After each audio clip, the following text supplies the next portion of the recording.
Pelatihan pembuatan nata de coco menggunakan lidah buaya. Pelatihan merupakan kegiatan yang dirancang untuk mengembangkan sumber daya manusia melalui rangkaian kegiatan identifikasi, pengkajian, serta proses belajar yang terencana.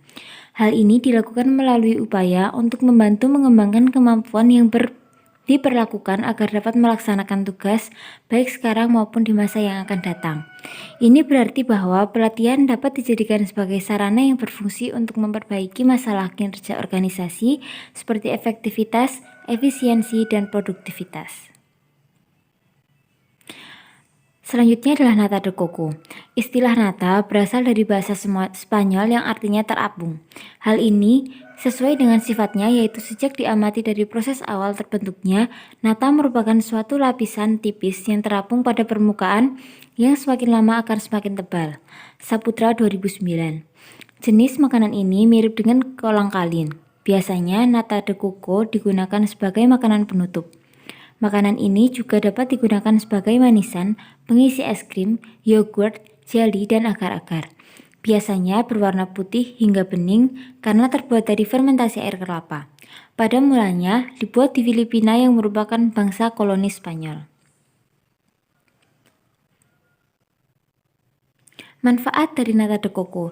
Yang pertama adalah melancarkan pencernaan, kedua memperkuat imunitas anak, tiga mencegah diabetes, 4 untuk diet, dan kelima menurunkan kadar kolesterol. Selanjutnya adalah membangun tim. Sebuah tim adalah sebuah unit yang terdiri dari 2 orang atau lebih yang berinteraksi dan mengkoordinasi pekerjaan mereka menyelesaikan sebuah tugas yang spesifik. DAF 2003. Definisi ini memiliki 3 komponen. Yang pertama adalah diperlukan 2 orang atau lebih. Tim dapat cukup besar walaupun kebanyakan kurang dari 15 orang. Kedua, orang dalam tim melakukan interaksi secara teratur. Orang yang tidak berinteraksi dan tidak membentuk sebuah tim. Ketiga, orang dalam sebuah tim terbagi sebagai sebuah tujuan yang berkinerja.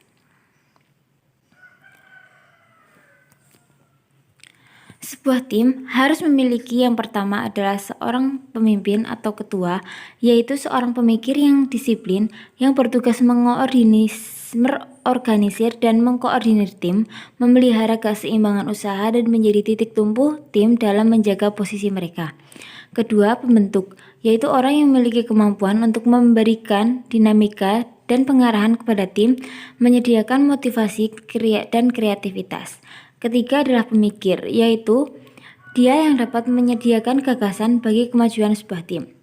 4. Pengevaluasi, yaitu orang yang dapat mengevaluasi permasalahan yang ada dan hasil kinerja tim. 5. Penyelidik sumber daya, yaitu penyedia informasi dari jejaring sosial dan relasi. Yang keenam adalah pekerja tim, yang secara efisien berhubungan langsung dengan pekerjaan, memecahkan konflik, memperlancar hubungan, dan memotivasi rekan satu sama tim. Dan yang terakhir adalah penyelaras akhir. Membangun media jaringan. Manusia adalah makhluk sosial, makhluk yang hidup dengan berkelompok. Mereka bersosialisasi dengan banyak orang di sekitar mereka, berkenalan, menjalin pertemanan hingga menjadikannya sebuah keuntungan tersendiri. Saat kita membuat usaha, tentunya kita harus memiliki jaringan dalam sebuah bisnis. Tujuannya bukan lain adalah untuk dapat memperkenalkan dan menjadikan mereka bisnis lebih dikenal oleh masyarakat luas. Langkah promosi yang efektif. Promosi memanfaatkan media sosial, mengadakan lomba menulis tentang bisnis, menjadikan sponsor sebuah event, memberikan produk secara gratis, memberikan insentif untuk setiap rekomendasi, memanfaatkan jasa endorse dari artis, memasang iklan di Google dan publishernya, memasang iklan website atau blog tertentu, dan yang terakhir adalah promosi yang mempengaruhi calon konsumen.